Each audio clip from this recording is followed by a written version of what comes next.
Okay, awesome. Now, I'd like us to make it as interactive as they usually are, so that we can improve our learning and recall. Now, the first question, this should be, make it clinical chemistry. So that's clinical chemistry, multiple myeloma. Then we go to the next question, and it reads, renal manifestation of small vessel vasculitis. What do you think the correct response will be here?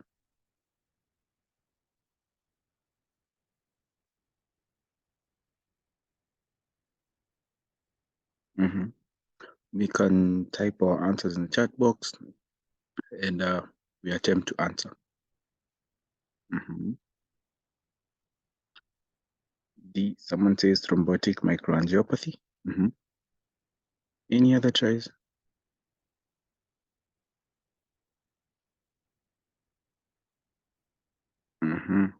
So for us, we went with C, that is crysenteric glomerulonephropathy. I remember we learned this when we were talking about glomerulonephritis, and then we talked about the Weber's diseases. We also talked about the eosinophilic with granulomas and all that. Yeah, and then we said one of the presentations is sort of the crysenteric presentation. We talked about them under rapidly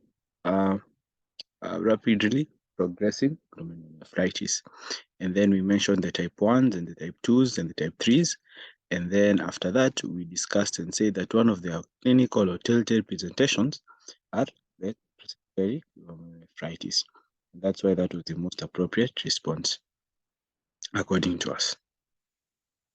Any questions on that? Maybe we can mention the small vessel vasculitis before we move. You can put them in the chat. Examples of small vessel vasculitis.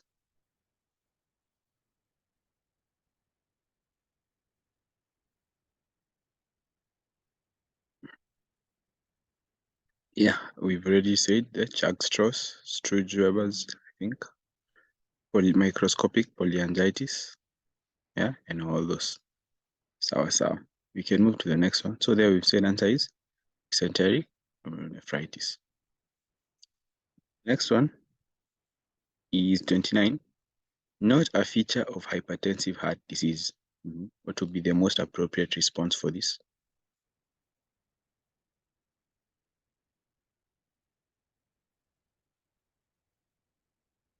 Someone says C, abnormal mitral valve, correct. So that is not a feature of hypertensive heart disease. That is a feature of which disease?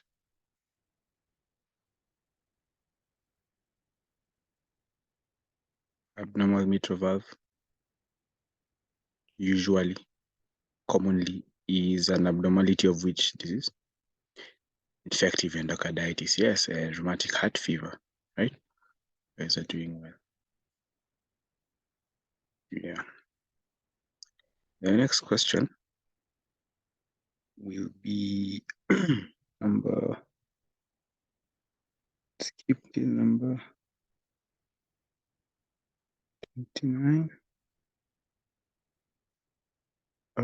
So skip to this. I think we've already answered this, right? Not a feature of hypertensive heart disease. And we've said the sorry. And we've said the answer is abnormal mitral valve that can be seen in pathologies such as rheumatic heart disease, infective endocarditis, and all that, where we have the stenosing of the valves. Right. Move to the next. That will be number 9. Okay, great. Not true about cholesterol stones. Cholesterol stones are radiolucent. Pure cholesterol stones are white. Multiple faceted calculi are frequently found. Most patients are symptomatic, arise exclusively in the gallbladder. So what could be the most appropriate response for this?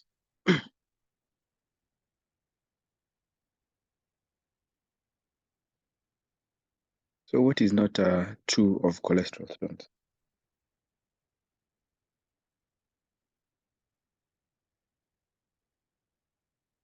Responses are coming, and you've said B. So pure cholesterol stones are white. So what color do we expect for pure cholesterol stones? Maybe while you're at that, we can give the characteristics of cholesterol stones. Yeah, they are pale yellow. So what are the characteristics of cholesterol stones? Pale, apart from being pale yellow.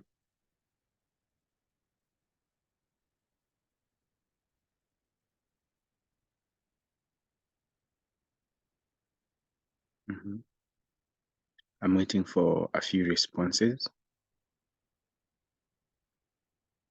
Maybe someone can, yeah, someone has exhaustively mentioned. They say they are radiolucent, arise exclusively from the gallbladder, and they are symptomatic in 80% of the patients, which is very exhaustive. Now, maybe you can mention something small about the cholesterol, about the pigment stones. So, basically, usually, what are the characteristics of the pigment stones? They'll sort of be opposite of those of the cholesterol stones. So maybe someone can put it on the chart as well. Yes, they're radiopaque.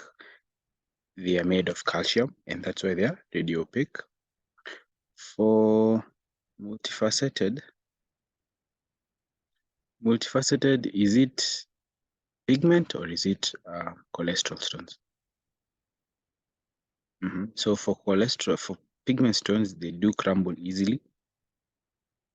So for pigment stones, someone mentioned radiopaque. Why are they radiopaque? It's because they have high levels of the calcium carbonates and phosphates, which on imaging will turn out to be radiopaque. Now they are also black. They also have this black discoloration due to a combination of calcium, phosphate, and bilirubin, right? So usually, ideally, they're supposed to be white, and they're supposed to be pale yellow as well. But now because you have this mixture of these other salts, they kind of turn into this black grayish discoloration. Now,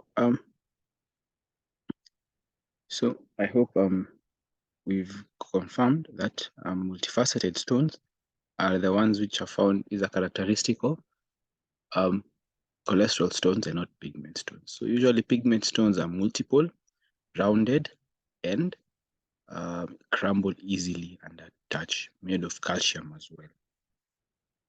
Okay, great. So we've come up with the answers. Pure cholesterol stones are really not white. They're sort of yellow. So what is the predominating component of cholesterol stones?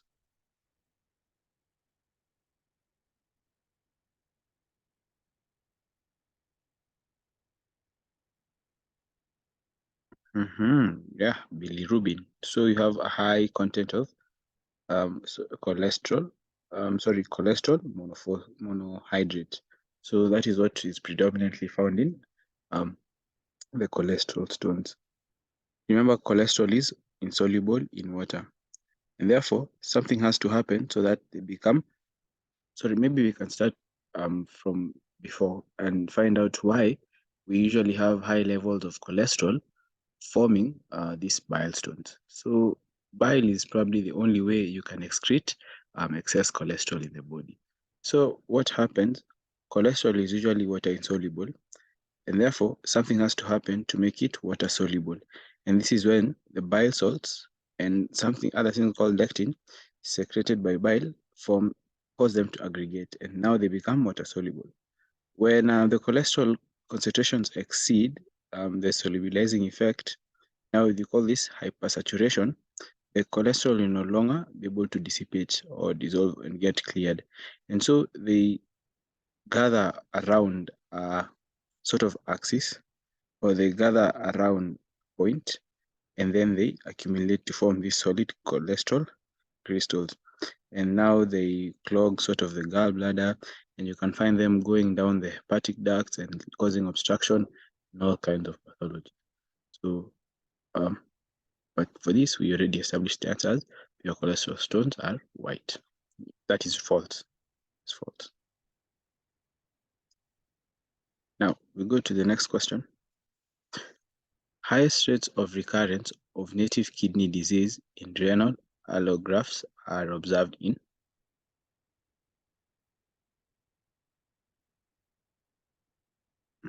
Yes. Remember we did this last time. Exactly so. B. P, L, AR2A, related membranous glomerulonephritis. I think we belabored on that before in our previous discussion, so we can move on to others. Now, question 53. Kasabach-Merit syndrome is observed in. Let's put our responses in the chat.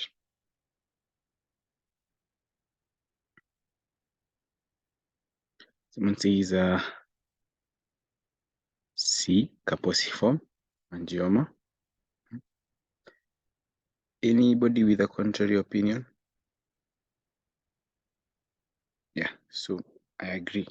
Kaposiform hemangioma. So what is a Kasabach-Merit syndrome?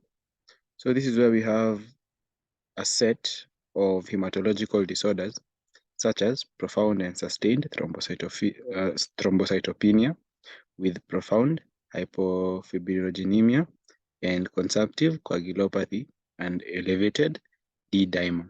So it is usually, this is sort of hematological derangements, which are usually associated with Kaposiform hemangioma anomaly. Now, Kaposiform hemangioma is also called Taft angioma.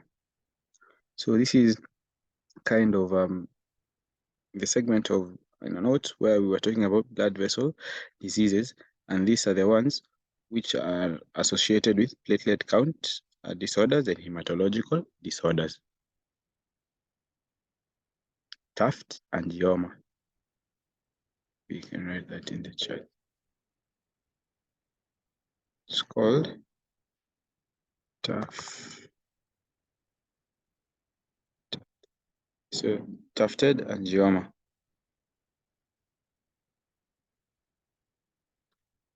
Awesome. Now, for maybe the rest, you have common venous malformation, cystic. This is a simple vascular malformation. Can either be lymphatic or venous.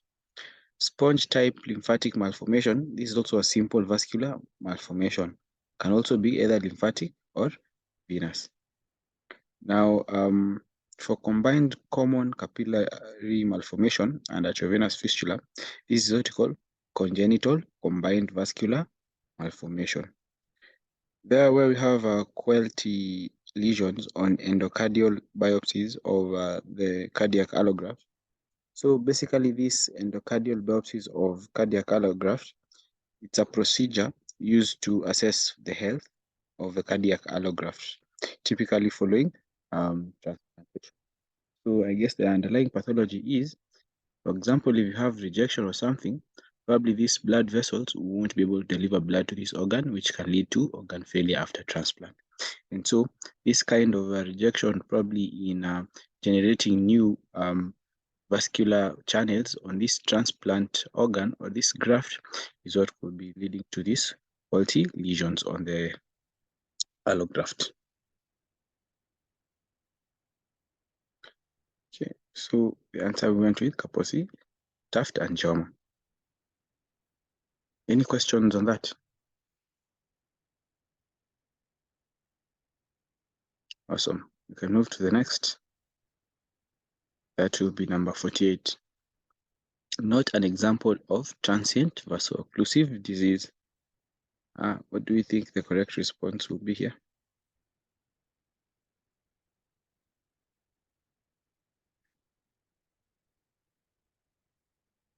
Someone says C. C is Takotsubo cardiomyopathy.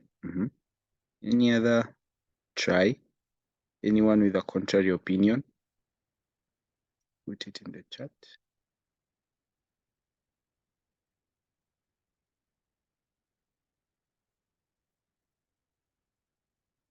So not an example of a transient vaso-occlusive disease. Yeah. So vaso-occlusive meaning there's something that is obstructing blood supply to a specific organ, right?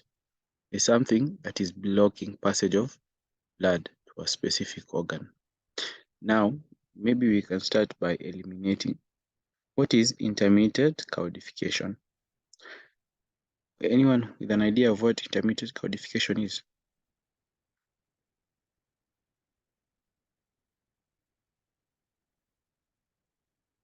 Okay, so here is when you have atheromatous plaques being found in the peripheral arteries. So this is, or can also be called a peripheral arterial disease. So usually, as this plaque builds up, it causes worsening of the symptoms. So for example, you can find someone having a lot of pain in the thigh and buttock area that gets worse on exercise, but is alleviated when they are relieved from the exercise. Now, the correct response for this was supposed to be B, but maybe you can use elimination method to come up with B. What is Takotsubo cardiomyopathy? So this is basically why you have vasospasms of the coronary artery. When you have a vasospasm of the coronary artery, you can get coronary arterial disease. Here is where you are not able to supply the myocardium with enough blood, leading to ischemia, and which can lead to necrosis. For D, ergot-associated vasoconstriction, this can also be, so ergot is a type of drug. So this trace D can also be called drug-associated vasoconstriction. And now you come and say, the drugs that are associated with vasoconstriction include ergot alkaloids and also sympathomimetics. And this can lead to reduced or diminished blood supply to specific organs. It can lead to eventually ischemia. Now, for Raynaud's phenomena, usually occurs in the distal extremities. Yeah, and so basically you have vaso-occlusion of the vessels supplying blood to the distal extremities. For example, the tips of the fingers. Then they become blue, showing that they are hypo-perfused. Now, other things that can lead to transient vaso-occlusive diseases include emotional stress and anxiety. Also, when you have cerebral arteries vasospasms, they can lead to ischemia of the cerebral parenchyma. And so the most appropriate response is migraines. Migraines, the main cause of migraines or the exact pathophysiology of migraines is really unknown, but they are thought to result as a result of, they are thought, sorry, to occur as a result of abnormal brain activity, right? And then you have hazard signals that are known to trigger, that are known to be triggered by things like medication, alcohol, specifically maybe things like red wine, drinking too much caffeine, stress, and all that. So basically, the correct response or the most appropriate response, according to us, would have been B, migraines. They have not been really shown to cause constriction or blockage of these arteries. Their pathophysiology is basically really unknown, but what is thought to cause these migraines is abnormal electrical signals in the brain, or electrical activity in the brain.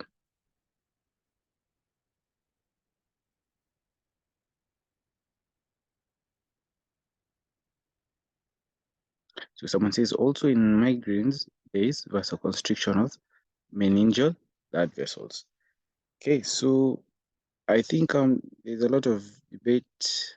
I'm not that sure, and I think it could be a response, but for us, we went with the most appropriate response because really the pathophysiology of migraines is not that well understood, right? And it can be caused by a multitude of factors. But like for the rest, the pathophysiology is straightforward, and the pathophysiology involves vaso-occlusion of the blood vessels. So that's why we thought that A, and not A, but all the other choices would be direct, except from B, migraines. Someone says to repeat A. So we said A, intermittent claudication, is where you have peripheral artery disease due to atherosclerosis. So we have peripheral vessels being blocked by atheroid plaques. So, and then we said these atheroid plaques, as they build up, they lead to worsening of the situation or the worsening of the symptoms, whereby you'll find a person who's carrying out rigorous activities or exercise, complaining of, for example, pain in the thigh area and buttock area, and says this pain is getting worse on exercise, but is being alleviated by rest. So that's a typical presentation of a person with peripheral arterial disease. And it's caused by narrowing of the lumens or the blood vessels by the rheumatous plaques. So I think maybe you will agree with our thought process on that. But yes, one of the mechanisms of migraines could be vasoconstriction of meningeal blood vessels. And maybe we can ask ourselves, is this vasoconstriction significant enough to occlude blood from reaching the meninges, or is it just enough to elicit feedback to allow other sort of body processes to try and remedy this migraine? Because the underlying pathophysiology is probably impulse or haywire electrical signals in the brain. I guess that's food for thought, and I thought the safest answer would have been B. I hope we agree with that.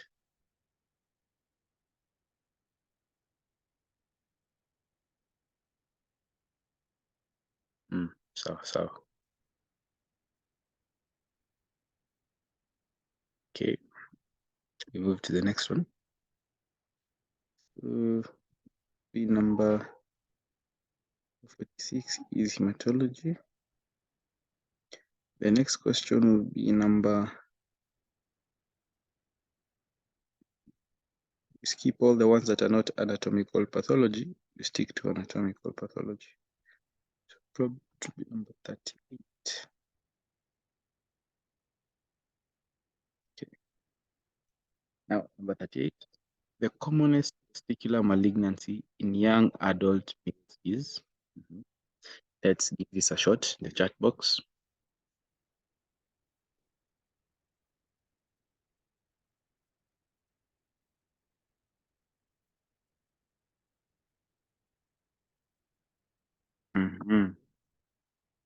Yes, I see the answer is pretty straightforward for you guys. That is seminoma.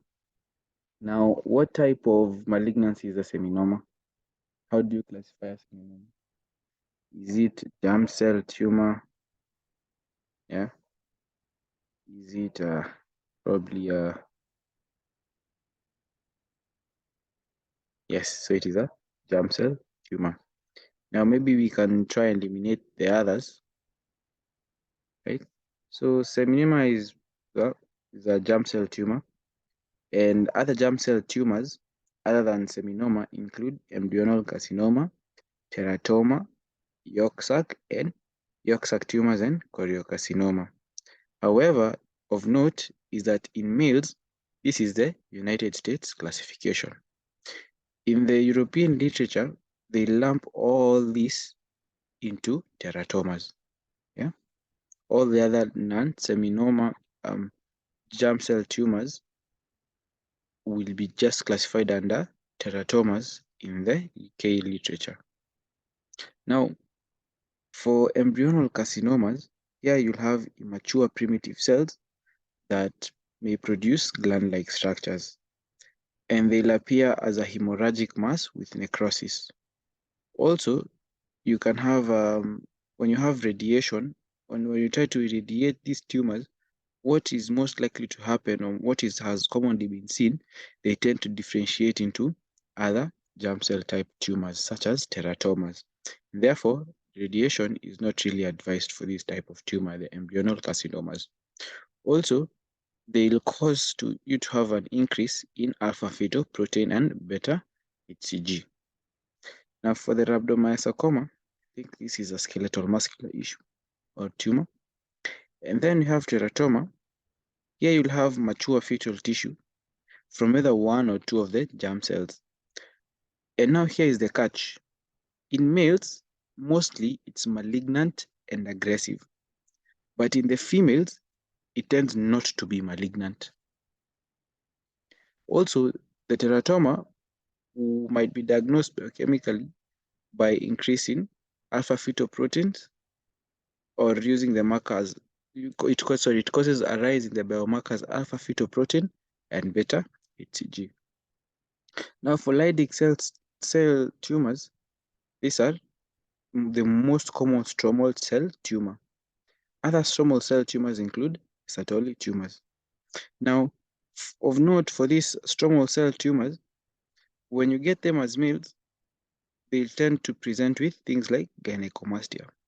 Also, the morphology of this Leydig cell tumor, you end up with things in the cytoplasm or the cytoplasm of the cell called Ranke crystals.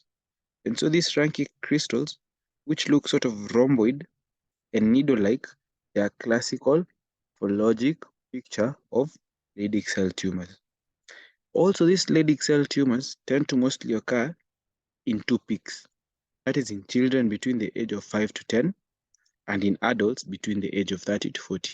But I don't think that is too significant.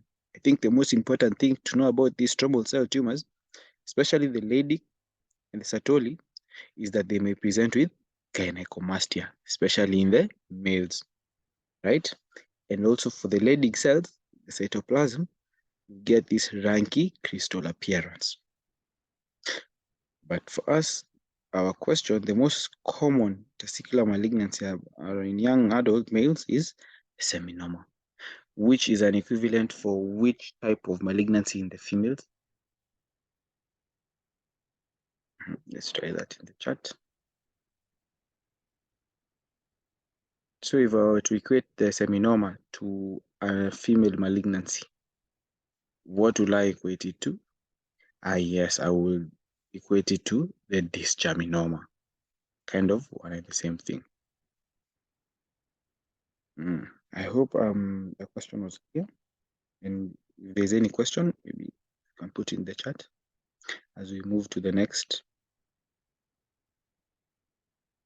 Okay. Question 98. Dextrocardia is characterized by.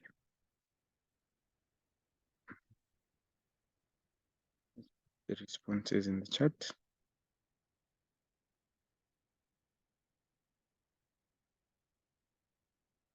So they're basically asking for the definition of dextrocardia, which we've correctly identified as right-sided apical orientation. So basically, we expect the apex to be pointed towards the left side, right? Apex of the heart. But usually in dextrocardia, we kind of find it being positioned or facing the right side. It's a bit self-explanatory. It's just a definition of term. We move to the next. For this, I thought maybe it would be better to be covered under immunology, but maybe we can just answer the question. Maple bark stripper disease is a hypersensitivity largely affecting the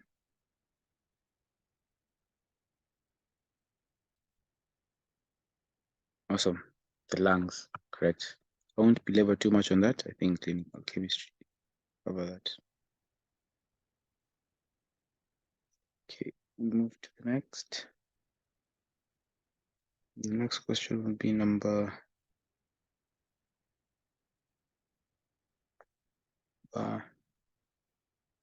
Tina. Let's do this. Budd-Chiari syndrome is characterized by.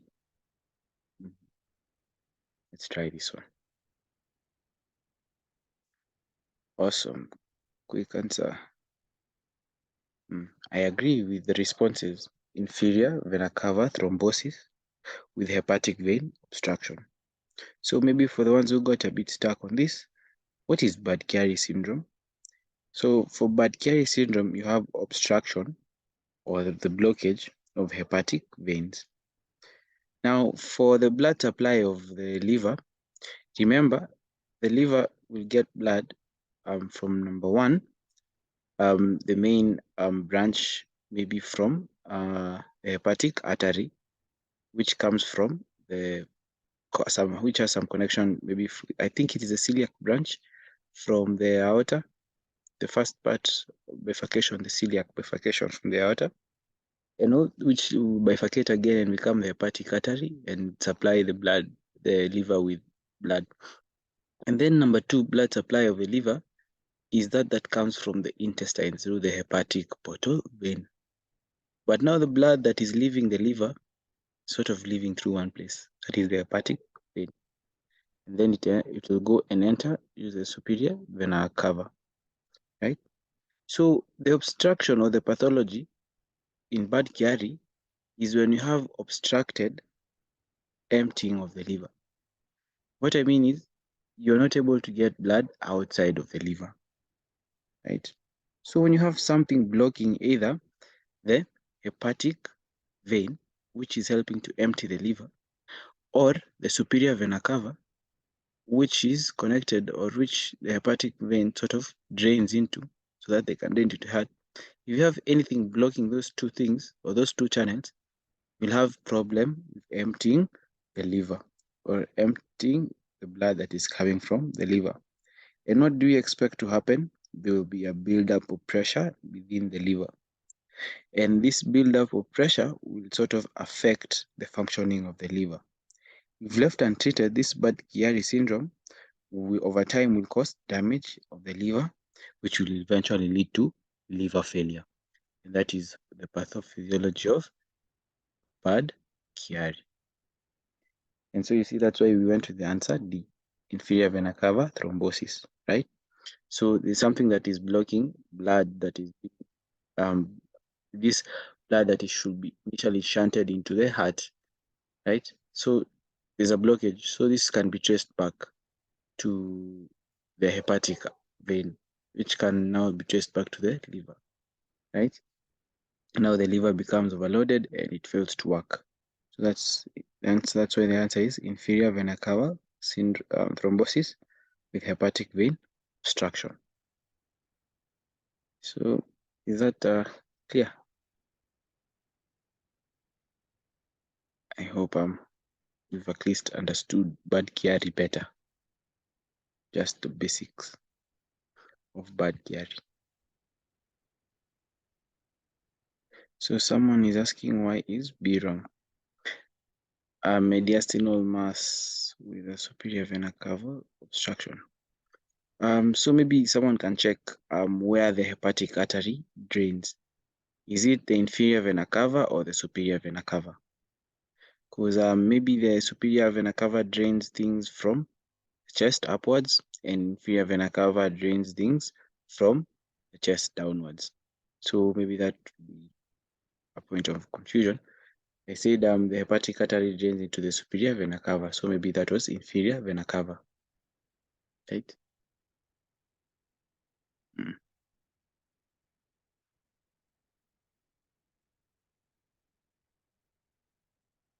Yeah, and someone also says that for B, that is superior vena cava syndrome.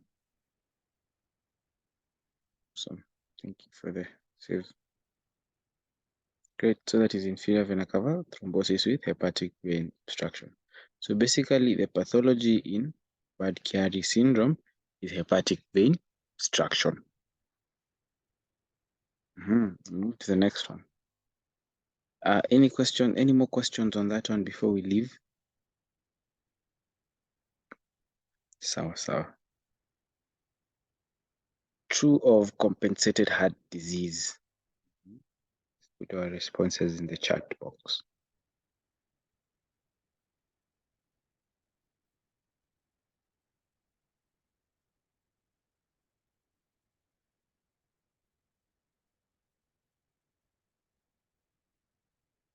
True of compensated heart disease. So the answers E and B. Someone says enlarged left ventricular chamber. One says a small heart. So I'll agree with the person who says enlarged left ventricular chamber. Right? So what is the pathology behind these enlarged ventricles? So when you have a compensated heart disease, what basically happens is that, for example, you're having reduced um, blood coming into the heart, right? Or you're having hypertension, right? So a lot of blood is being shunted into the heart. So what will happen is that it reaches a point sometimes the heart isn't really feeling properly, and now blood has to be pumped to further places of the body. So what happens is that in order to compensate for this lack of proper feeling, the heart kind of sort of pumps harder in order to get enough blood out. So at the end, what happens is that these muscles of the heart change, right? They become hypertrophied in order to be able to deal with this increasing load. And this hypertrophy is what will lead to this sort of enlarged left ventricular chambers.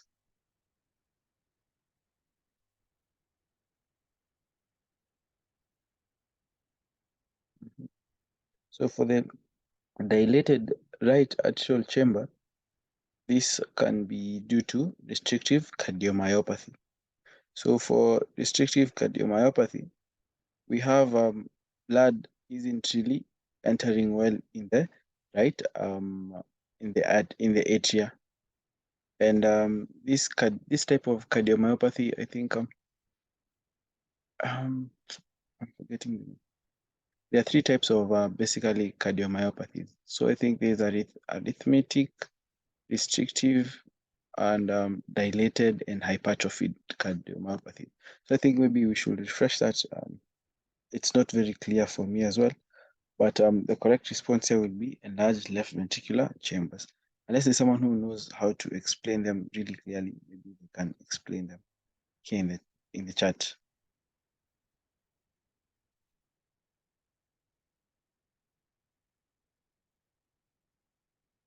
Yeah, so the three types of cardiomyopathies are restrictive, hypertrophic, and dilated.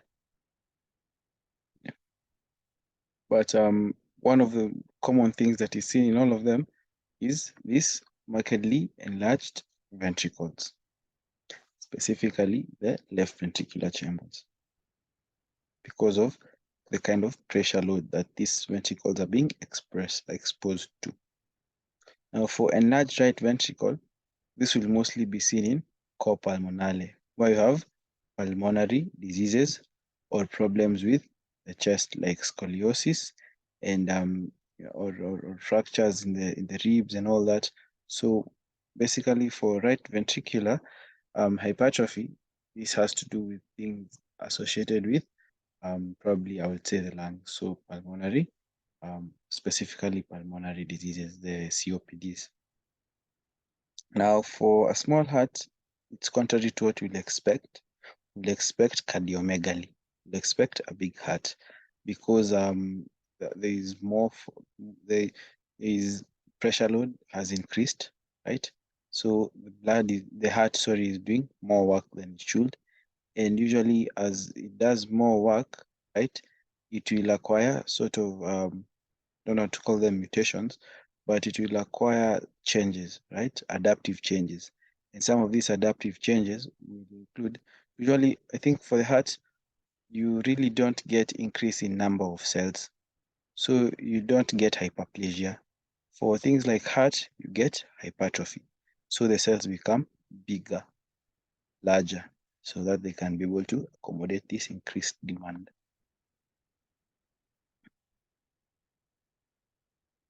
So I think we've used the elimination to rule out the rest and remain with E. Any questions on that? Awesome. We can move to the next one.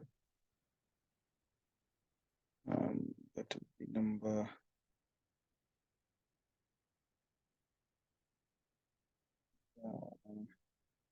13.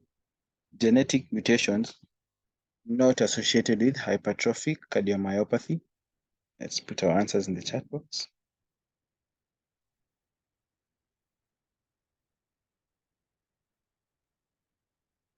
Someone says E. Tropomyosin.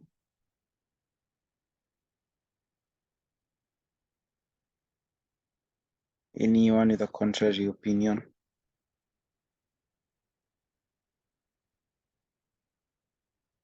Someone says C. Velocardiofacial syndrome. So we also went with C. Velocardiofacial syndrome. This is sort of the triad that is seen in Digeorge syndrome. When we were learning about immunodeficiencies, we learned about Digeorge syndrome. And usually for this Digeorge syndrome, it will present with, it usually mostly, because we said that Digeorge syndrome is where you have thymic, is it aplasia? So where you have thymic hypoplasia, right? So you have a T cell disorder. Usually it will present at the same time with velocardiofacial features. So if you drew two circles, right? In one circle on the side of Digeorge, and these two circles, for example, intersect. On this side for Digeorge, you'll have thymic problems and hypothyroid and parathyroid problems. And then on this other side, usually these kids usually present with facial defects. And then in the middle there, you'll have now these cardiac defects. But usually these cardiac defects are not due to sorry, hypertrophic cardiomyopathy. I think I've confused you guys a little, confused myself as well.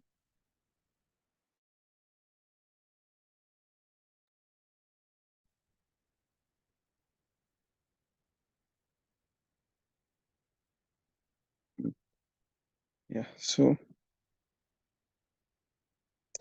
not sure why we went with C, velocardiofacial features, because usually there's a component of the heart involved, and usually for Digeorge syndrome you have deletion in the 22q11.2 deletion, and it will lead to cardiac problems. So I think these cardiac problems, we reasoned out they are not,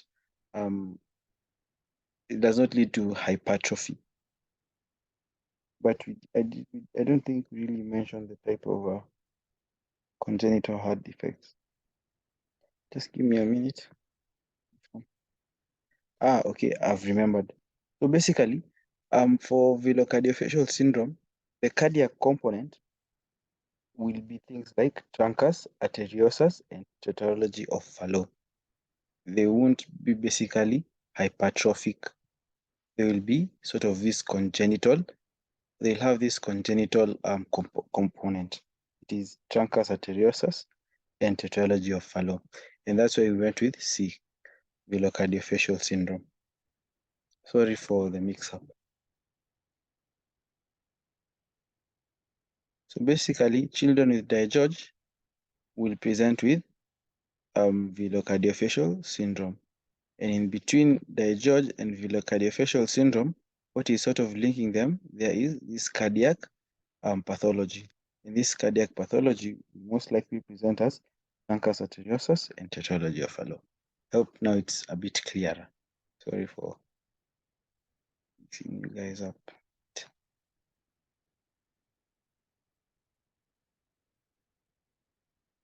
Is that okay? So move to the next one.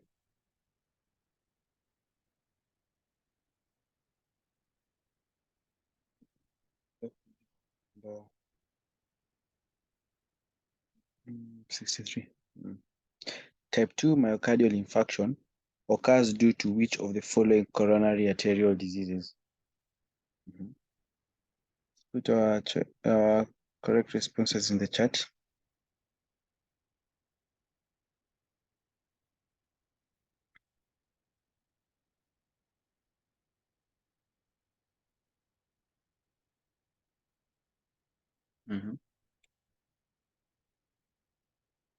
Someone said B, atherosclerosis with plaque rupture and thrombosis, and I agree with them. So basically, I think the question here is, what is type 2 myocardial infarction. And if there's a type 2, there has to be a type 1. So what is type 1? Myocardial infarction. So maybe we can start by describing type 1 myocardial infarction. So myocardial infarction is simply heart attack. And so this type 1 myocardial infarction is the most common and classic form of myocardial infarction. This is, you can also call it the heart attack or the acute heart attack. And so basically, this one is usually caused, type 1 is usually caused by atherosclerosis with plaque rupture and thrombosis. That is the pathophysiology of type 1. But now type 2 usually occurs where you have any other cause apart from the arterial plaque disruptions. These causes could be things like narrowed blood vessels, blocked blood vessels, reduced flow to the brain, and all that. Not to the brain, but to the heart and all that. But that's the differentiating factor between type 1 and type 2. So for type 1, atherosclerosis leading to coronary arterial disease. But in type 2, you have any other pathology apart from this atherosclerosis leading to rupture and thrombosis. So the correct answer will be D, atherosclerosis due to critical stenosis. Yeah, so I've mentioned type 2 will be caused by any other thing apart from atherosclerosis leading to plaque rupture or thrombosis. Someone asks, sclerosis, why not E? Atherosclerosis with aneurysm, rupture, and hemorrhage. So, sort of the things that will lead to type 2, they include blood vessels become narrowing and eventually blocked, leading to reduced blood flow to the brain. So, basically, maybe I can try and explain type 2 better. So here, type 2, the underlying cause of heart muscle damage is due to conditions other than atherosclerotic plaque rupture, leading to coronary arterial disease. I think that part is clear. Typically, this will lead to imbalance in the supply and demand of oxygen in the heart. Now, with this can occur in symptoms like coronary artery spasms, coronary artery embolisms, coronary artery dissection, and severe anemia, things like hypoxias, hypovolemias, and hypertensions. So, and there's sclerosis with aneurysmal rupture and hemorrhage. I think that also sort of fits the bill, because what do we have happening? We have rupture, and after you have the rupture, you have sort of hemorrhage, so you're losing blood, and it's not able to reach the brain and so or the heart, so you have sort of a hypovolemic state. But for us, we went with the safer one, B, because it fits the tail-head description of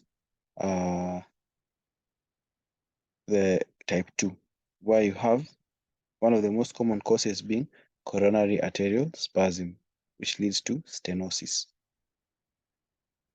So it can be, I think it can be argued, E can also be a correct response. But for us, we went with the safer option. Someone says myocardial infarction usually ischemic, not hemorrhagic. So that's why maybe E is wrong. Yes, maybe that's food for thought as well.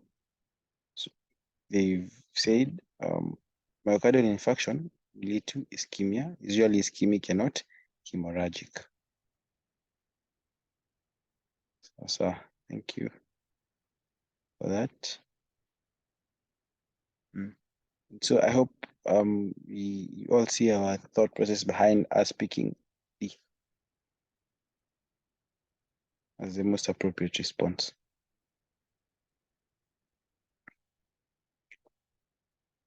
Do we agree on that? Sawa sawa. Move to the next question.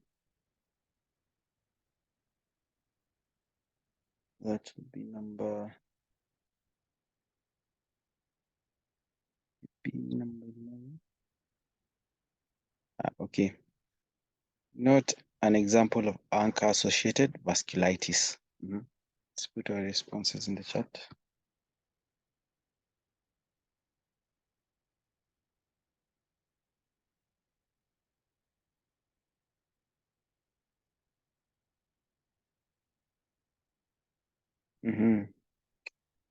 So Fitzpatrick syndrome is not an ANCA-associated vasculitis. That's correct. I think we also gave examples of ANCA-associated vasculitis, the small vessel vasculitis when we began. And I see you guys remember. That's awesome. What is Fitzpatrick syndrome? So maybe someone can put it in the chat so that the rest of us know exactly what it is. Also, maybe I can give a brief differentiation between microscopic polyangiitis or Wegener's granulomatosis and Churg-Strauss syndrome. So usually for Churg-Strauss syndrome, you'll have eosinophilia with asthma and granulomas. For Wegener's syndrome, you'll have vasculitis and granulomas with no asthma. And for microscopic polyangiitis, you'll have vasculitis with no asthmas and with no granulomas. So that's kind of the difference between those three small vessel vasculitises. Okay. Any questions on that?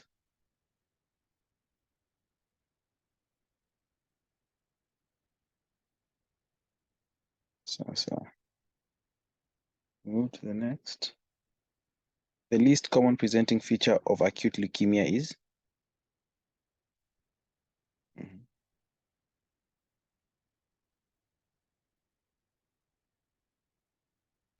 Yeah, awesome. Bone fractures, yeah. We expect bone pain instead. Don't think we need to belabor too much on that. We move to the next question.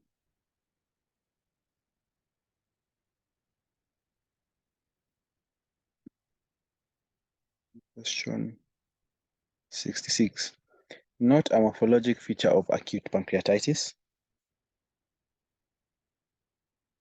Someone has put the explanation of Fitzhugh syndrome. Fitzhugh-Katche syndrome in the chat. So maybe you can take a peek. Now, which one is not a morphologic feature of acute pancreatitis? Yeah, so answer is C, fibrosis. So usually, maybe we can put the causes of acute pancreatitis in the chat.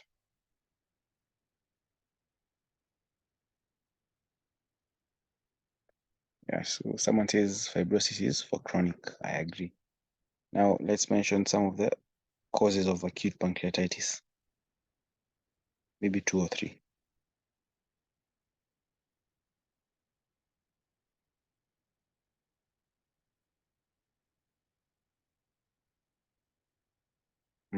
Yes, alcohol and also obstruction using things like gallstones, tumors, scars. Those can also lead to obstruction. And so that's why we say that the basic pathology or basic pathophysiology of acute pancreatitis is autodigestion and inflammatory response in the pancreas. So when you have a blockage of these pancreatic ducts and the pancreas is still producing these pancreatic enzymes, what will happen? These pancreatic enzymes will remain inside the pancreas and they will start to digest the pancreas itself. So this is what we call autodigestion. Now, you'll have interstitial hemorrhages due to the destruction of the blood vessels. Edema will occur due to microvascular leakages. Fat necrosis and saponification will be due to the lipolytic enzymes acting on the pancreas. acute inflammation will then occur. Also, another thing to note that will happen is parenchymal necrosis due to the proteolytic enzymes effect.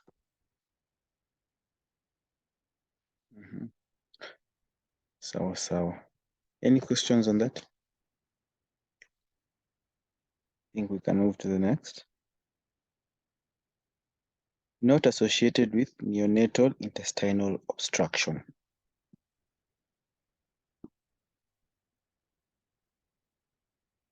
What do we think the correct response will be here? Someone says gastroschisis. Why did we go with gastroschisis? Maybe we can justify the answer in the chat as well.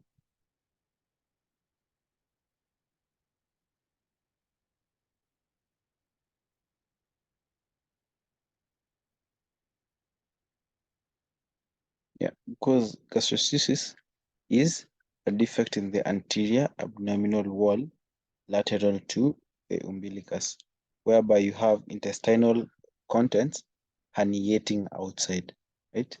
And this herniation does not necessarily lead to obstruction. Sawa.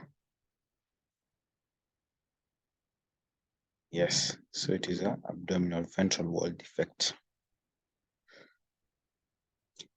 Go to the next one. Inherited cancer syndrome indicated by strong family history. The correct response for this. Yeah, that is breast cancer. Which genes are associated with breast cancer? Which mutations?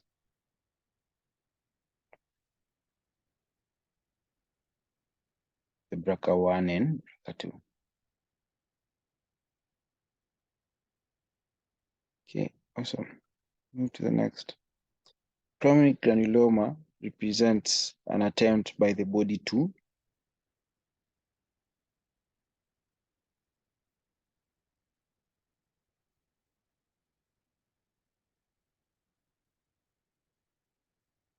nice. See, we all unanimously agree answer is wall off the site of chronic infection. So answer is unanimous. Next, this is immunology. This is clinical chemistry. I'll go to 47. A typical hemolytic uremic syndrome is observed in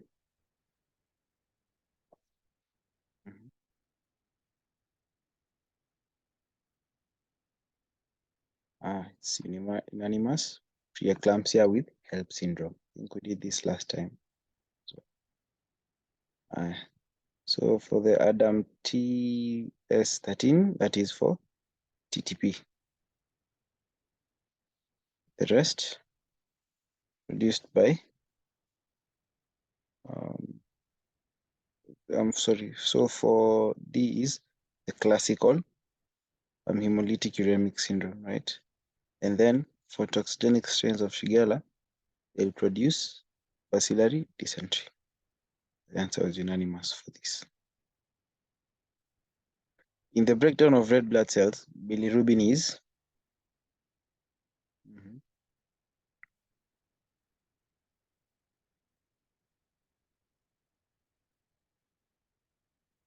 again, the answer is unanimous, excreted.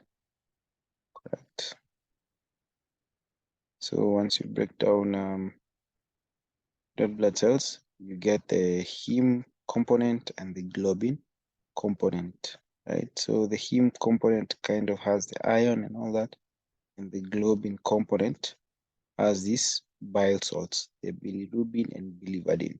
So once the globin component is sort of broken down, you produce these bilirubins and biliverdins, which can then be excreted.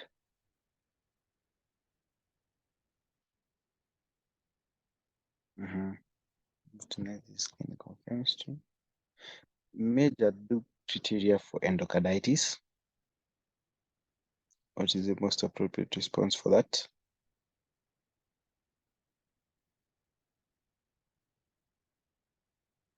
Yeah, someone says B, positive blood cultures for typical organisms, and I agree. So maybe we can mention the other major Duke criteria.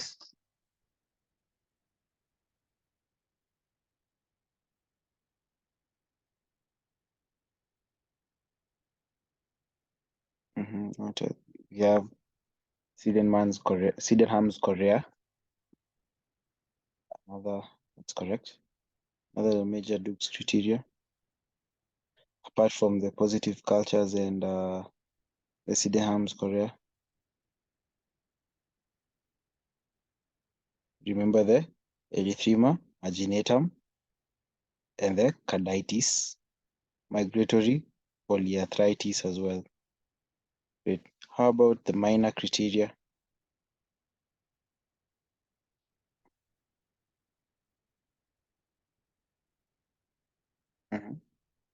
Minor criteria.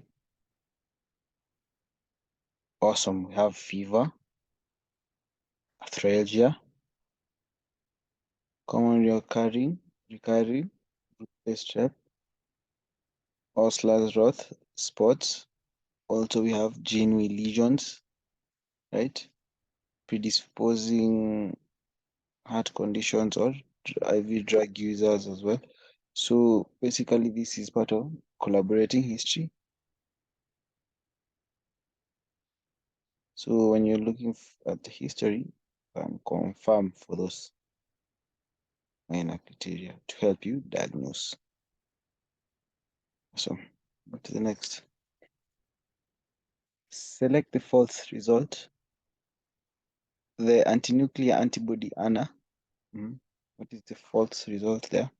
Which is a false statement.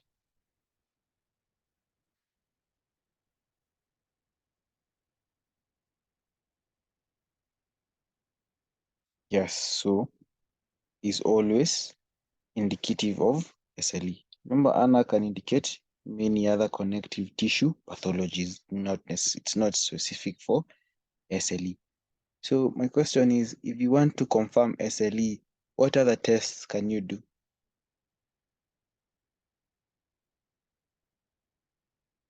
Apart from this, say antinuclear antibody test is positive. What other confirmatory tests would you want to do? Yes, you want to do anti-Smith. Any other?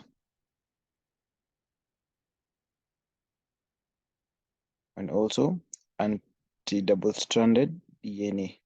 About double-stranded DNA. So move to the next. Any questions on that?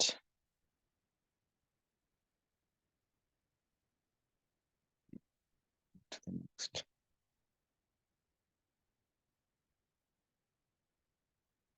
So we have the anti-Smith and the double-stranded DNA. APA test, which one is that? Maybe we write it in full.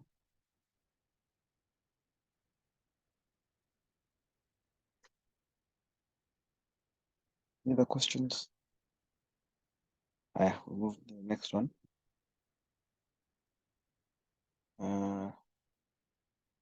Antiphospholipid antibody tests. Yeah, I hope that is correct. I'm not really sure about that one, but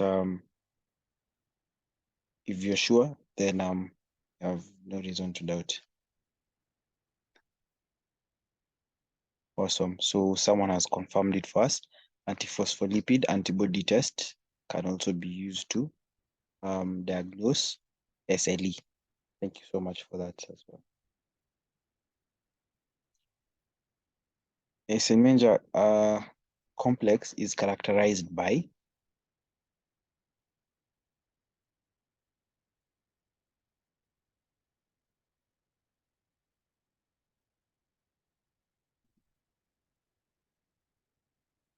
yes, D. It's characterized by shunt reversal from the right ventricle to the left ventricle. So usually which kind of malformation leads to Eisenmenger syndrome? And maybe you can start from what is Eisenmenger syndrome. So basically, Eisenmenger syndrome is where you have reversal of shunt. And what basically happens, you have mixing of oxygen poor and oxygen rich blood. So this is associated usually with very specific types of defects. And like here we are being told is patent ductus arteriosus, right? Also arterial septal defects also, but the most common one is the VSD. So what will happen, you have blood going from, usually, normally, the blood will go from the left ventricle to the right ventricle. But when you have a VSD, blood will go directly from the right ventricle to the left ventricle, causing mixing of this blood. And once you have mixing of oxygenated and deoxygenated blood, you'll find that a lot of deoxygenated blood is now being pumped into the systemic circulation, which will have the adverse effect on person's perfusion and excretion of metabolite. So basically, in Menja is when you have reversal of the shunts.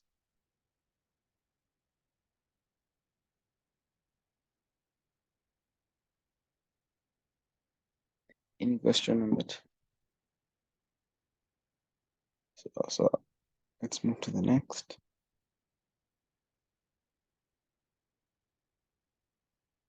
Not an acute coronary syndrome.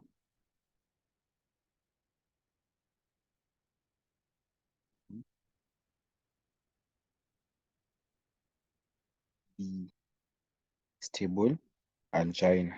I agree. So this is basically where you have atherosclerotic plaque building, but there's no plaque rupture, there is leading to embolism or thrombosis. So this, in quotes, this kind of angina is safe, in quotes. Yes, they just have constricted airways. Not airways, sorry, but coronary arteries.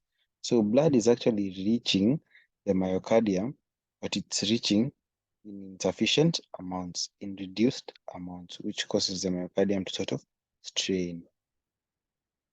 And therefore, this is where you have um, reduced or these symptoms occurring, especially when someone is exerting themselves.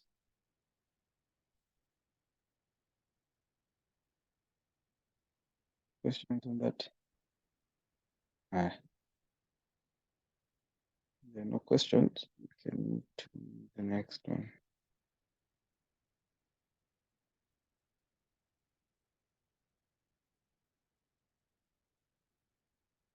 The finding of enlarged lymph nodes in a patient will raise suspicion of. I think this is more hematology, but you can still answer it.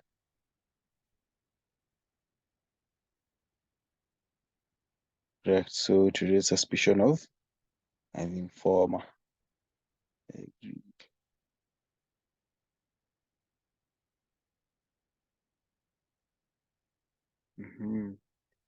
Cardiac features observed following shock are.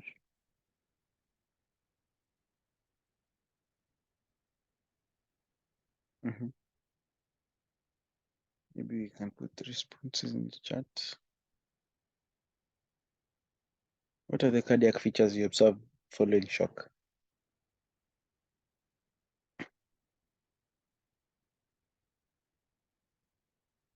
Someone says B.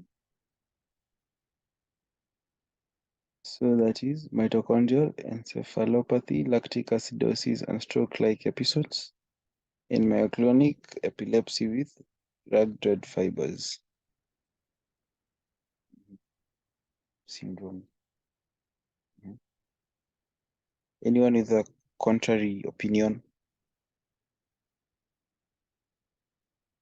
Someone says D. Dilated cardiomyopathy. Sorry, D is geographic coagulation, coagulative, myocardial necrosis.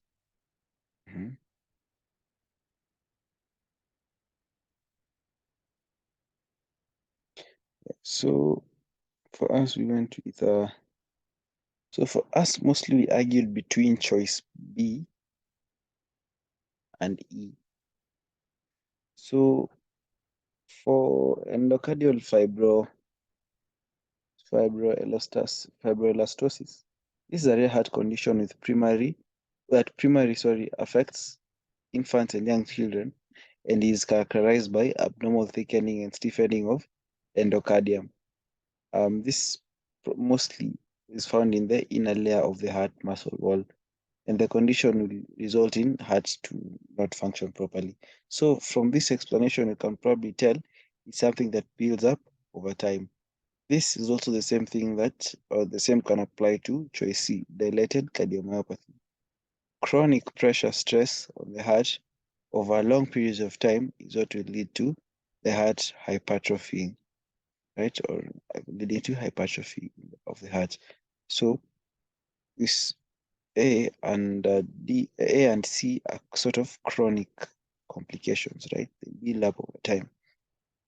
Now, for MELSA and MERF syndromes, I said this MELSA is mitochondrial encephalomyopathy, lactic acidosis, and stroke-like episodes.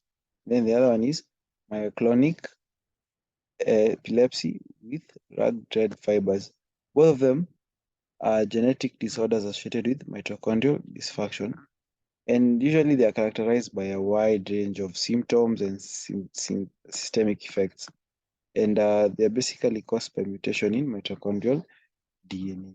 So also this, I don't think we not see them as symptoms that will be caused by sort of shock, because shock kind of happens acutely most of the time. You expect it to happen acutely, right?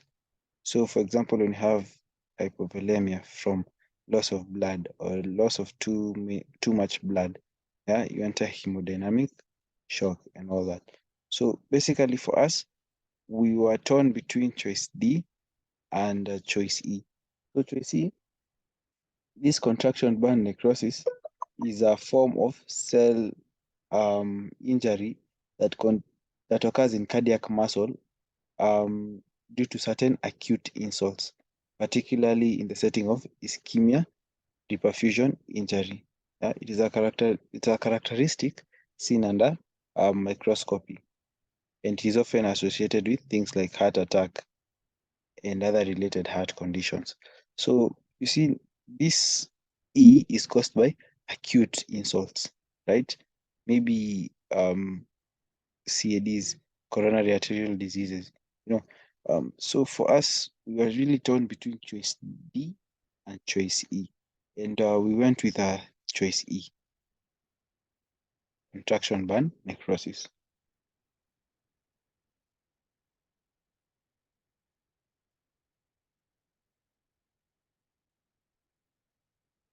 But also, we really had a hard time disqualifying choice D, geographic coagulative myocardial necrosis, because we didn't have grounds to sort of eliminate it, but we felt like E was more the correct answer. So maybe I welcome anyone with a contrary opinion, or who can sort of try and discredit our answer. The floor is, you're welcome to argue out and come up with the correct response.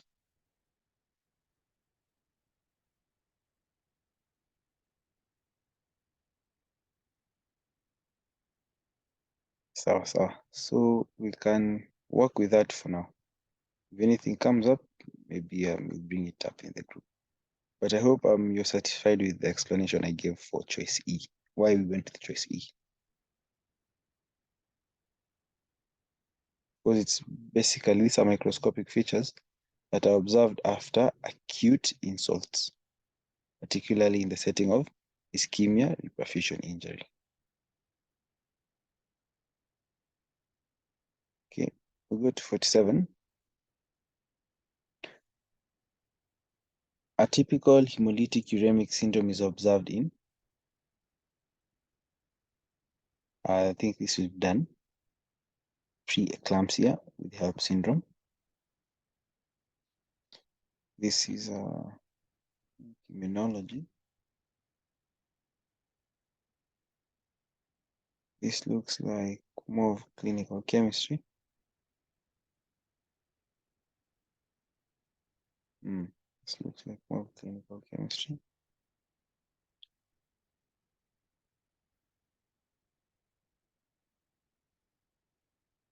You can try this one. Number 50. The pathophysiology in disseminated intravascular coagulation is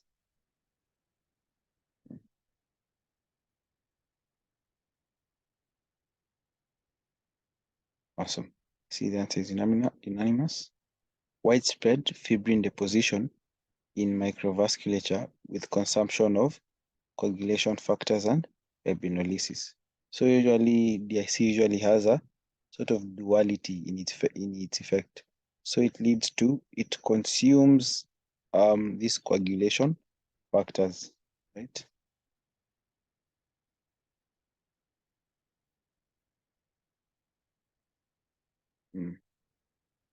Leading to their depletion.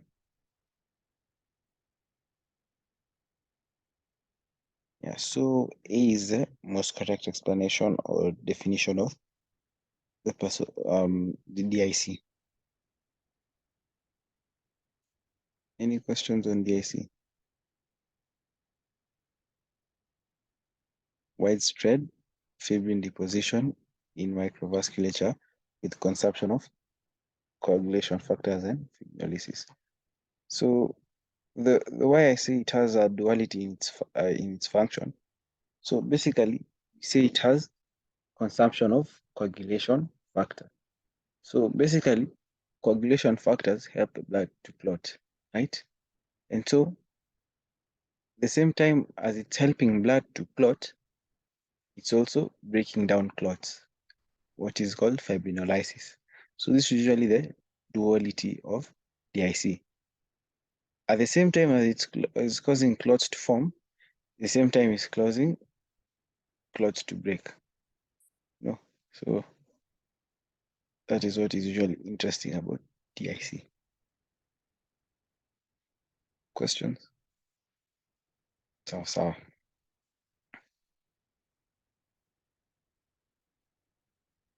The next one. Scar formation following myocardial infarction is recognized after how long?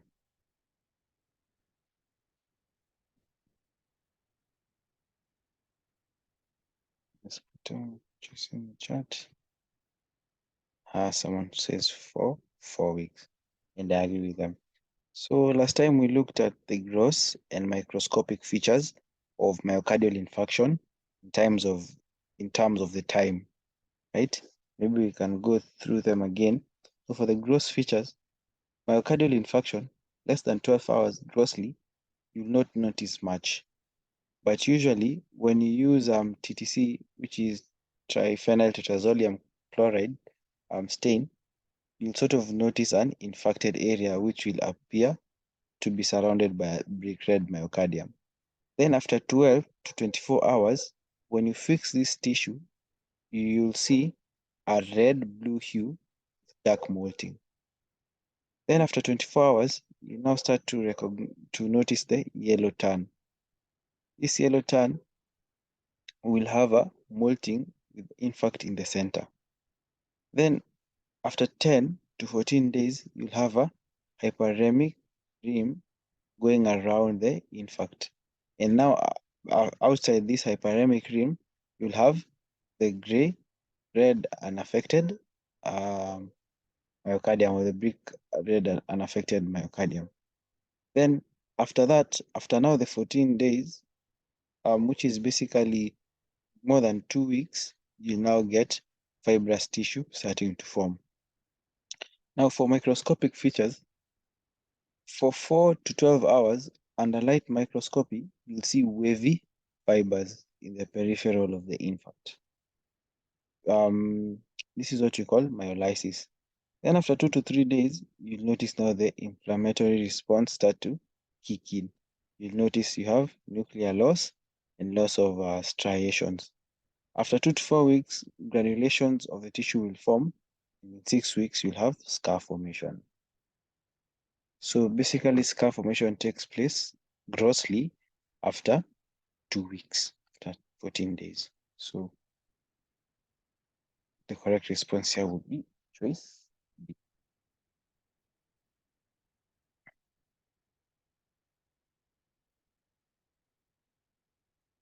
So 1-1. Okay, move to the next. The occurrence of ankylosing spondylitis is strongly associated with.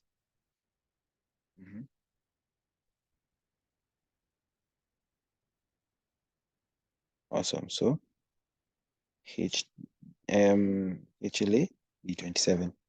So after this, I'll send you a sort of picture with all these HLAs, these human leukocyte antigens, with the diseases they cause or the diseases they are associated with. Comes quite in handy. So like, for example, these are this B20 B so sorry, this HLA DR4 is associated with, who can try? The DR4 is associated with which disease?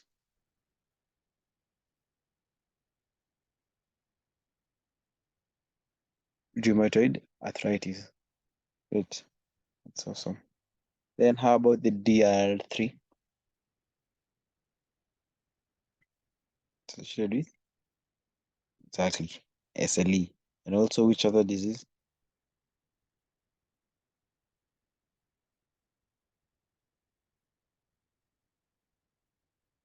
Yes, diabetes mellitus type 1. You guys are doing extremely well. I'll send you the whole chart. I move to the next one. Any questions so far? Let's try finish this paper. Note a systemic manifestation of Crohn's disease.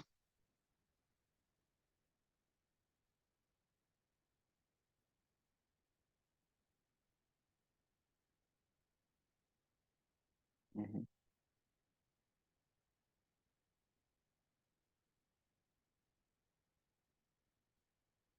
So see responses saying E, seronegative, asymptomatic spondyloarthritis. Yes, so the correct response is A, primary sclerosing cholangitis.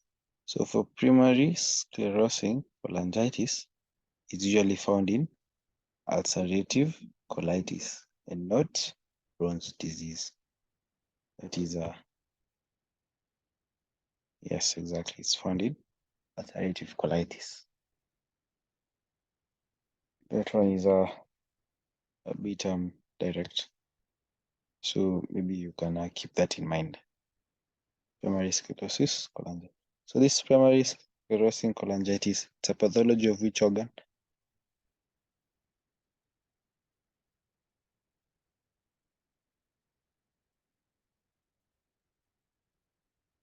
Yeah, the liver, specifically intrahepatic ducts. So we've done this. We've said primary sclerosing cholangitis is found in ulcerative colitis. We can try this other question here. A 58-year-old man was found to have severe liver cirrhosis with hepatic failure. Expected serum biochemical findings in the patient include, let's try this.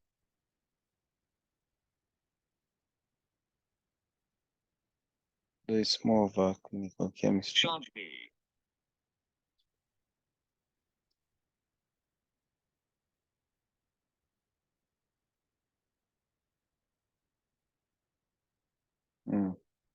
So we went with raised alanine transferase 10 times upper limit, right? Because the pathology is where? The liver or the hepatic ducts?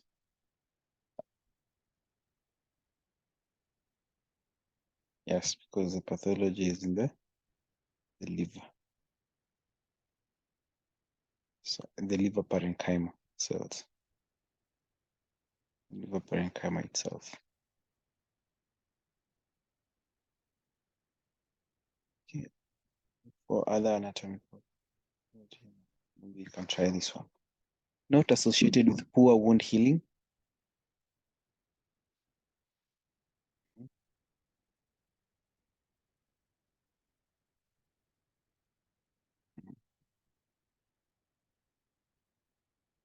So the correct answer is B, antibiotic use. So I think the one that is confusing most of us is C, glucocorticoid use. Remember, glucocorticoid use has a lot of side effects, adverse effects, and some of them include things like skin thinning. You know, you have things like striae forming, and you also have things like immunosuppression. So some of these adverse effects of glucocorticoid use can impair wound healing. So for example, if you have easy bruising as a side effect of corticosteroid use, and you have a wound, right? And this thing is so thin and it keeps on bruising, and it keeps on bruising around where the wound is, this wound will really not heal. If, for example, this wound has a particular type of organism and you're predisposed and you're immunocompromised, and these organisms keep on affecting the wound, then probably if not taken care of, this wound will not heal properly. So due to the many adverse effects of corticosteroids, such as glucocorticoid, prolonged use specifically may lead to poor wound healing.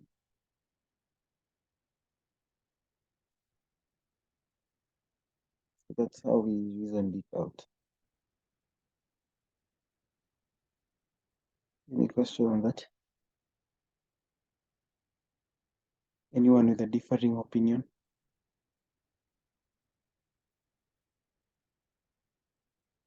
So the answer is B.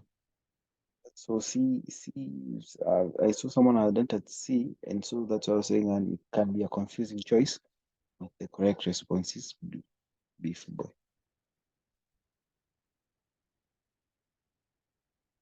Yeah, so we move to the next. No more questions on that.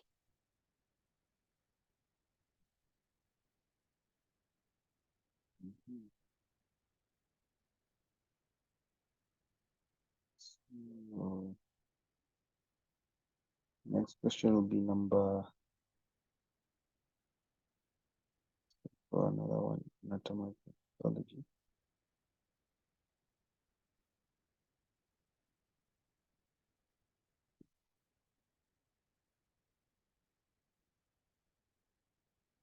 Antibiotic use. Answer of antibiotic use. So we've already discussed the pathophysiology of DIC, right?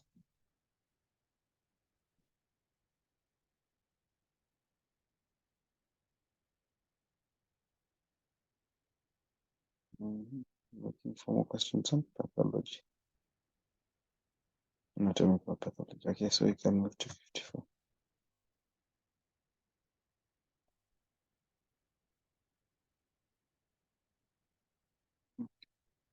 In amoebic liver abscesses, trophozoites are mainly seen in which sites of the abscess?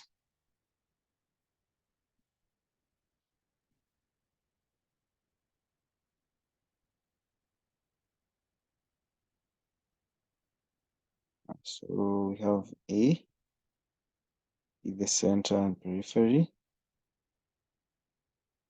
We have C, periphery.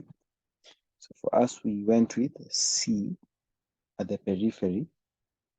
This is because we saw, I think it was in the notes. So basically you have a well-described abscess. This is the hepatic abscess, hepatic amoebic abscess, that is formed in the liver containing liquefied cells surrounded by inflammatory cells and trophozoites. But the adjacent parenchyma is not affected. So it will form sort of like a ring-like structure, right? With inside you have this abscess, right? Then outside, what is walling this abscess is inflammatory cells and the trophocytes. And then outside, the liver parenchyma adjacent to these inflammatory cells and trophocytes, this parenchyma is unaffected. So you have this kind of ring-like pattern. That's why you find the trophocytes, specifically one in the peripheral areas. Questions on that? So we can move to the next.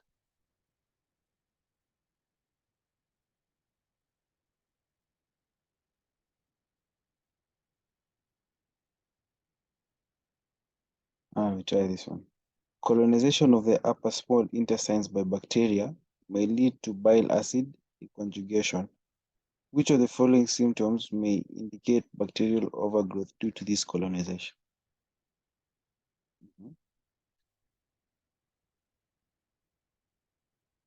Yeah, so the answer is staturia.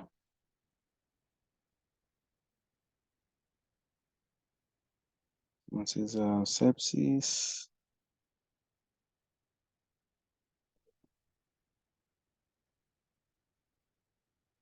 The correct response should be staturia. So usually, the gut is in a constant balance between these organisms and the gut wall and the gut mucosa. So there's this sort of balance, this symbiotic relationship. So when one factor overwhelms the other, you'll find that there is malabsorption. And when you have malabsorption of certain nutrients, is when you'll get staturia. So for example, when you have malabsorption of fats, you'll have this fatty kind of stool because you upset this symbiotic relationship. So when one factor becomes more than the other, mucosa becomes probably more than this microorganism, you'll get sort of this malabsorption. If you have too much bacteria, right, you'll get this malabsorption. And that's why you can get yeast growing, for example, where you have prolonged use of antibiotics, especially the broad spectrum ones. So you find you kill so much of this normal flora, which is symbiotic inside the intestinal lumen, that you have insufficient absorption, malabsorption, which will now lead to a lot of diarrhea, or what we call antibiotic-induced diarrhea.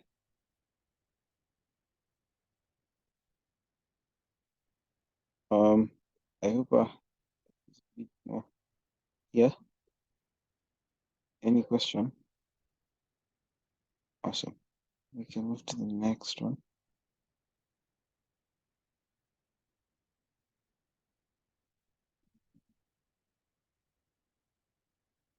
So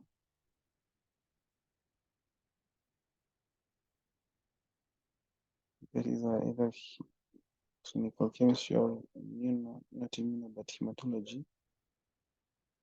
We can do this. True of rheumatic heart disease.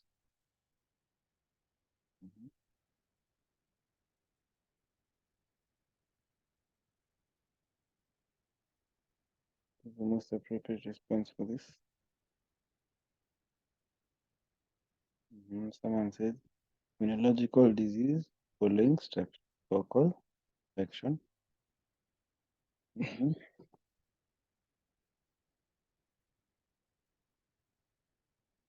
I agree. So, who has a differing opinion on this? Sawa. So, for us, we went with D. Our reasoning being, the question asked, true of rheumatic heart disease. So basically, rheumatic heart disease comes after repeated bouts of rheumatic heart fever. So repeated bouts of rheumatic heart fever lead to lesions on the valves of the heart. These lesions of the valves of the heart keep on sort of healing and getting injured, which eventually leads to stenosis, thickening, right? And at the end of the day, you get rheumatic heart disease. So these patients, or the patients who mostly get rheumatic heart fever repeated bouts, are patients between the age of 5 to 15 or 5 to 20, especially in poor social economic areas and overcrowded areas. So these kind of people are predisposed to repeated bouts of group A strep pharyngitis. So what happens is that they have chronic scarring of the valve inlets, and scarring of the valves. And these people are the ones which mostly get rheumatic heart disease. And that's why we went with the choice D for dog, more common in younger patients. So it is not also intravenous drug users get them, especially due to which organism causes intravenous drug users to get rheumatic heart disease.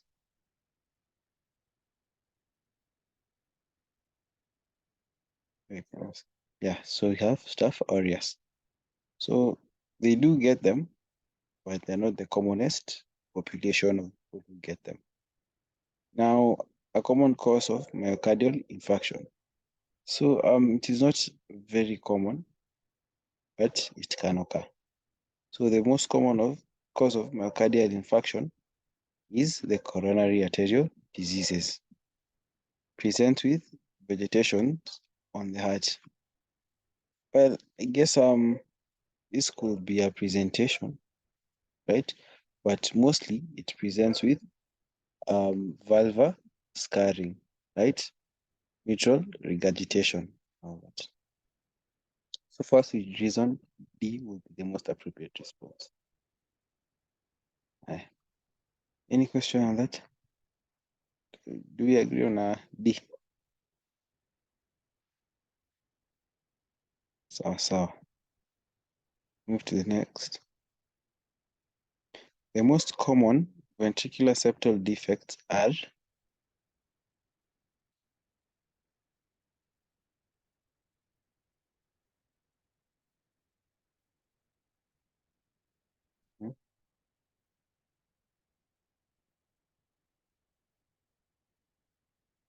yes, D. So they're perimembranous.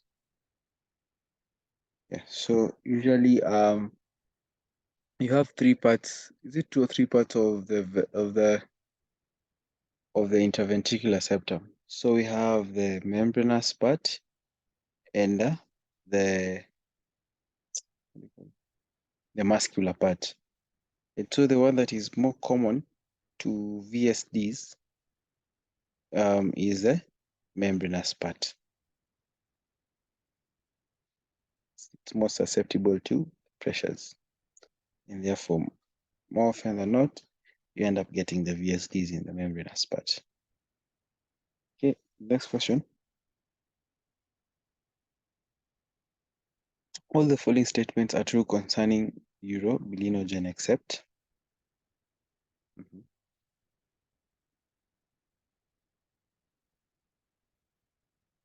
Most appropriate response for this?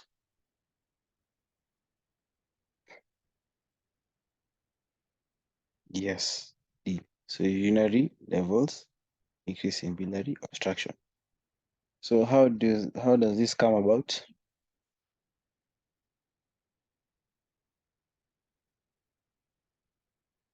So basically you have conjugated bilirubin going into the intestines where it meets with this bacteria, right?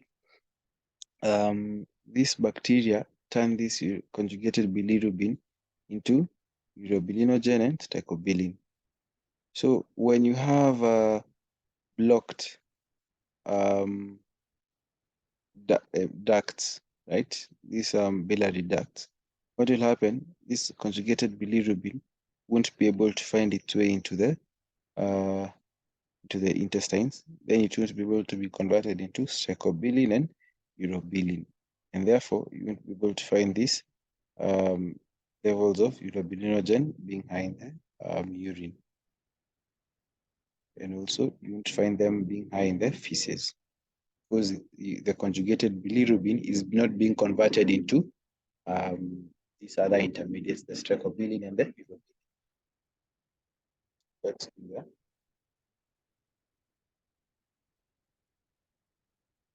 Move to the next. Next one is the same.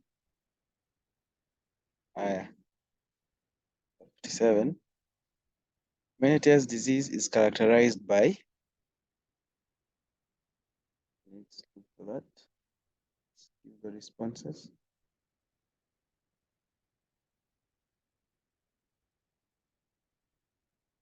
Yes, so it's characterized by antral sparing fovea of the foveal and cryptoepithelial hyperplasia. So basically, I think we talked about this last time, where we have Meniere's disease being hypertrophy and hyperplasia of the mucosal cells or the rugae of the stomach, right? And so when you have this sort of atrophy and hyperplasia, it is characteristic of the rugae cell of the rugae in the stomach is characteristic of Meniere's disease. So maybe we can read around that and see what causes Meniere's.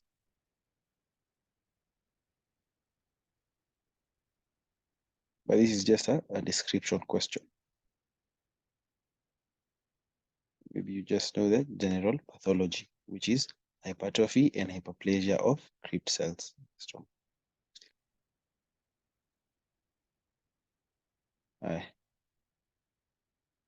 True about malformations of the ductus arteriosus. Diagnosis must be established within 16 hours of birth. Frequently coexist with aberrant origin of the coronary artery from the pulmonary trunk. Prostaglandins have no effect on the duct closure or persistence. Premature closure has occasionally been reported as a cause of intrauterine death, and then they are sometimes complicated by prolapse of the right coronary defect. Correct. So premature closure has occasionally been reported as a cause of intrauterine death. So this ductus arteriosus is very important, right? Especially in utero. So what does it do? It enables, because these lungs of this fetus have not been fully formed, this ductus arteriosus kind of forms a bypass so that the blood would go to the lungs, which are immature. Therefore, you have this connection being there and not being there, and now blood is able to find its way into the lungs, it can lead to mature, or the child may suffocate or die prematurely. So if this duct closes too early, then it can lead to death of the unborn child in utero. Any question on that? So D is true.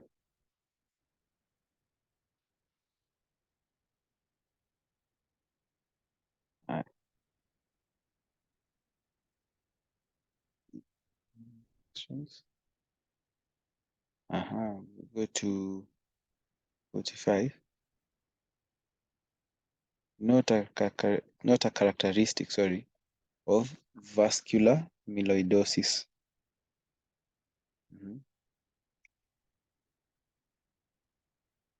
Which one? I'll give you a second to read. So D. Not observed in tuberculosis infection.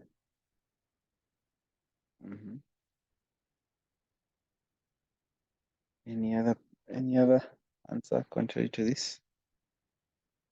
D. D is a good try. Okay. So the correct response will be cerebral amyloid angiopathy, the leading cause of intracerebral hemorrhage. So that is false. So for maybe I'll clarify on the two answers that on D, because it seemed like to be the most distracting choice. So basically, tuberculosis is the commonest cause of secondary amyloidosis in developing countries. And so actually you can get vascular amyloidosis in Mycobacteria tuberculosis infection. So that can be a secondary cause of vascular amyloidosis. Now, for cerebral angiopathy, it's not a leading cause of cerebral hemorrhage. That will probably be things like brain injuries, TBIs. Yeah. So the brain injuries or the brain pathologies are probably the most common cause of intracerebral hemorrhages, the traumatic brain injuries. So not the cerebral amyloid angiopathy. I hope probably that sheds a bit more light on that, why we chose E. Why E is the most appropriate response for that.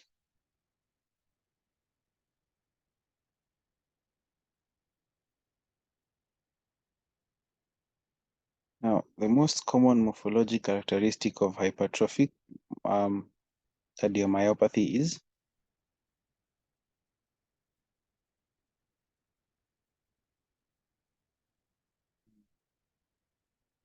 the A,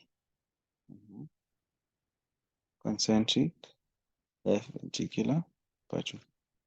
So basically, maybe we can try and know the difference between hypertrophic heart disease, right, and cardiomyopathies, right? So for hypertrophic heart disease, I think the concentric left ventricular hypertrophy will have been in order. But the most common characteristic, sorry, so hypertrophic, the most common characteristic of hypertrophic cardiomyopathy is asymmetrical septal hypertrophy. So remember we mentioned there's these three types of cardiomyopathies. Someone said there is dilated, hypertrophic, and restrictive cardiomyopathy, right? And also maybe we can try and differentiate, as I said earlier, between cardiomyopathies and HHDs, hypertrophic heart diseases. I think there is a difference, and A will be in order for hypertrophic heart diseases. But for this hypertrophic cardiomyopathy, asymmetrical septal hypertrophy will be the most correct response. So maybe, or maybe not homework, but it would be good if you guys went and sort of just go through the cardiomyopathies and hypertrophic heart diseases. If you don't have the notes for cardiomyopathies, I'll send them together with the table on HLA.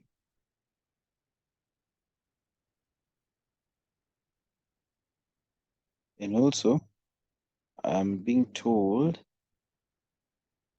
concentric occurs in obstructive hypertrophic cardiomyopathies.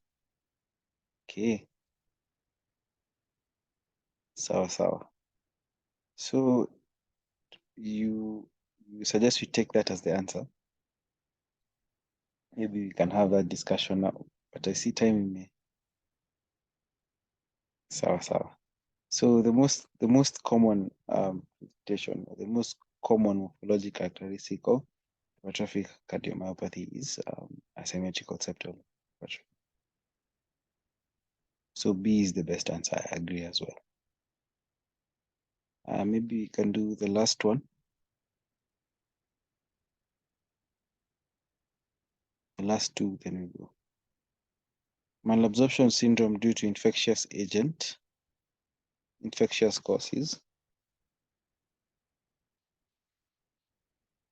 Yes, so that is tropical sprues. I don't think we labor too much on that. We did it in our previous discussion. The commonest cause of death in hypertensive patients is?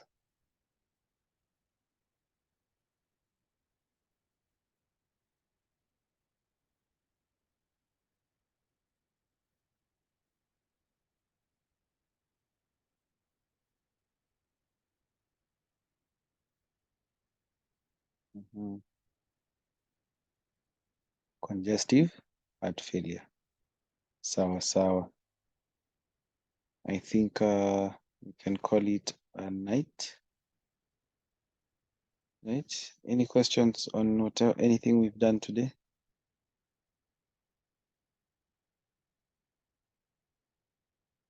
If there are no questions, I'd like to thank all of you for making time to attend. I hope you've learned something. You've surely learned a lot, and it's a joy to work together. Have a lovely night and a wonderful weekend. See you guys next week. All the best.